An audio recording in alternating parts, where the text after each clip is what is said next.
പരിശുദ്ധാത്മാവ് നിങ്ങളുടെ ജീവിതത്തിൽ പ്രവർത്തിച്ചില്ലെങ്കിൽ, പരിശുദ്ധാത്മാവിൻ്റെ തീ ഇറങ്ങി വന്നില്ലെങ്കിൽ, അപ്പോസ്തലന്മാരുടെ ദിവസം അന്ന് ഇറങ്ങി വന്ന തീ ഏതാ?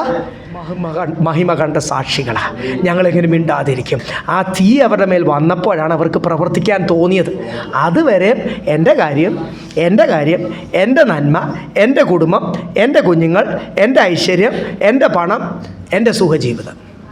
ജാതികൾ ചിന്തിക്കുന്ന പോലെ, വിഗ്രഹാരാധികളായ മൂർത്തികളെ സേവിക്കുന്ന ജാതികളും ഇത് തന്നെ ചിന്തിക്കുന്നു. ഒരു ഭൂരിഭാഗം ദൈവമക്കളും ആത്മാവിൽ ക്ഷീണിച്ചു പോകുന്നുണ്ട്. അതിനു വേണ്ടിയുള്ള പ്രവചനം, അതിനു വേണ്ടിയുള്ള പ്രസംഗം, അതിനു വേണ്ടിയുള്ള പ്രാർത്ഥന.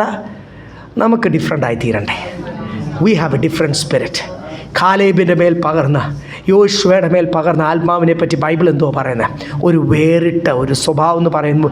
ഇംഗ്ലീഷ് ബൈബിൾ എഴുതിയേക്കുന്നത് he was a man with a different spirit.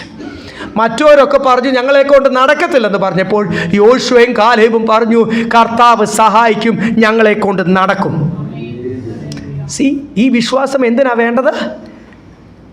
ശത്രുവിൻ്റെ കോട്ടകളെ പൊളിച്ച് അവിടുന്ന് നീ കൊച്ചിയിൽ പാപത്തിൽ വസിക്കുന്ന, ഹല്ലേലൂയ, വിഗ്രഹാരാധനയായിരിക്കുന്ന അനേകരെ, ക്ഷീണിച്ചിരിക്കുന്ന, പിന്മാറ്റത്തിലായിരിക്കുന്ന അനേകരെ ഒന്ന് യഥാസ്ഥാനപ്പെടുത്തുവാൻ, ഈ ശുശ്രൂഷ ചെയ്യുവാൻ എത്ര പേര് ദൈവസന്നിധിയിൽ സമർപ്പിക്കണം?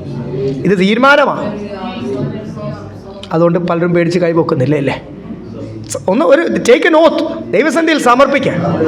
Praise the Lord. അനേകരെ പണിയുവാൻ, യഥാസ്ഥാനപ്പെടുത്തുവാൻ, അവരുടെ വിളി അനുസരിച്ച് നിർത്തുവാൻ, കർത്താവേ ഞാനും എന്നെ തന്നെ സമർപ്പിക്കുന്നു, ദൈവസന്നിധിയിൽ സമർപ്പിക്കാം. Praise the Lord, praise the Lord, hallelujah. ഇത് കർത്താവാ കൃപ തരേണ്ടത്. നമുക്ക് മനസ്സുണ്ടോ എന്ന് മാത്രമേ ചോദിക്കത്തുള്ളൂ. അതുകൊണ്ട് മനസ്സോടുകൂടി നമ്മൾ സമർപ്പിച്ചു. സ്തോത്രം. ഈ ശുശ്രൂഷ നമ്മൾ കൂടി ചെയ്യാൻ കർത്താവ് കരുണ തോന്നണം. ഈ ശുശ്രൂഷയ്ക്കായിട്ട് എന്നെ ഉപയോഗിക്കുവാൻ ദൈവത്തിന് ഇഷ്ടം തോന്നണം. ഞാൻ അതിന് യോഗ്യമായി തീരണം.